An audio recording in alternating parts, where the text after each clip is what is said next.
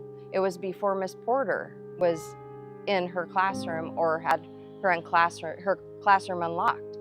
That is strategic because Terry was walking around the school checking security aspects at the school before she ever walked around with Kyron. Terry also pulled Kyron out of the teacher chaperoned group.